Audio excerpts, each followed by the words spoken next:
বাংলাদেশের রাজনীতিতে এমন কিছু নাম আছে যাদের কথা বললেই আলোচনা শুরু হয়, আর তেমনই একজন নারী নেতাকে নিয়ে আজ কথা বলবো। ব্যারিস্টার রুমিন ফারহানা। তিনি কি সত্যি সাহসী ও সৎ রাজনীতিক, নাকি বিতর্ক তার আসল পরিচয়? আজ জানাবো পুরো গল্প শুরু থেকে এখন পর্যন্ত। কে রুমিন ফারহানা? পুরো নাম ব্যারিস্টার রুমিন ফারহানা। জন্ম 19 আগস্ট 1981। জন্মস্থান ব্রাহ্মণবাড়িয়া। পেশা আইনজীবী ও রাজনীতিবিদ। রাজনৈতিক দল বাংলাদেশ জাতীয়তাবাদী দল বিএনপির সাবেক। তিনি রাজনীতিতে আসার আগে ঢাকা হাইকোর্টের একজন প্র্যাকটিসিং ব্যারিস্টার ছিলেন।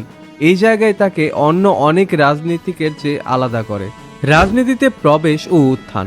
রুমিন ফারহানা বিএনপি রাজনীতিতে পরিচিত হন একজন শিক্ষিত স্পষ্টবাদী নারী মুখ হিসেবে। তিনি বিএনপির সহ আন্তর্জাতিক বিষয়ক সম্পাদক ছিলেন।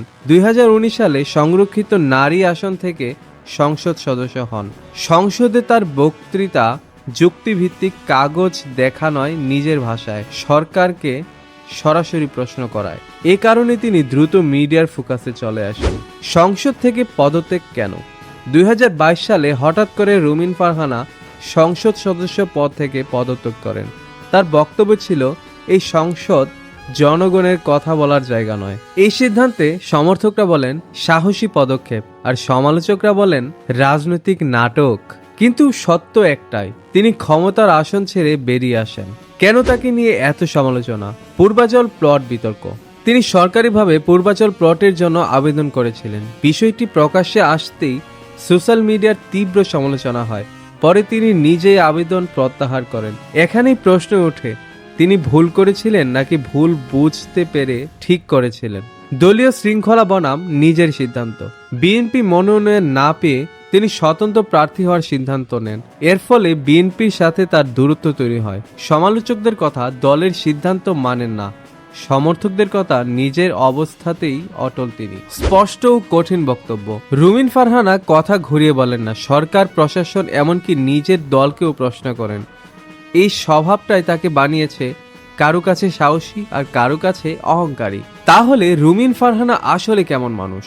সমর্থকদের চোখে তিনি শিক্ষিত, সাহসী নারী কণ্ঠ, যুক্তিভিত্তিক রাজনৈতিক। সমালোচকদের পক্ষে অতিরিক্ত আত্মবিশ্বাসী, দল ভাঙার ঝুঁকি তৈরি করেন, বাস্তব রাজনীতিতে অনভিজ্ঞ। বাস্তবতা, রুমিন ফারহানা বাংলাদেশের রাজনীতির একটি ডিফারেন্ট ভয়েস, যা সবাই গ্রহণ করতে পারে না। রুমিন ফারহানা কোনো সাধারণ রাজনীতিক নন। তিনি বিতর্কিত কিন্তু নির্বাক নন। ভুল করেছেন কিন্তু দায়িত্ব এড়াননি। ভবিষ্যতে তিনি কতটা এগোতে পারবেন সেটা সময় বলবে। আপনার মতে রুমিন ফারহানা কি বাংলাদেশের রাজনীতিতে একটি প্রয়োজনীয় সাহসী কণ্ঠ হতে পারবে, নাকি তাকে নিয়ে অতিরিক্ত বিতর্কই তৈরি হবে? কমেন্টে জানান আপনার মতামত। আর যারা রুমিন ফারহানাকে পছন্দ করেন তারা অবশ্যই লাইক দিবেন, আর ভিডিওটা ভালো লাগলে সাবস্ক্রাইব করতে ভুলবেন না।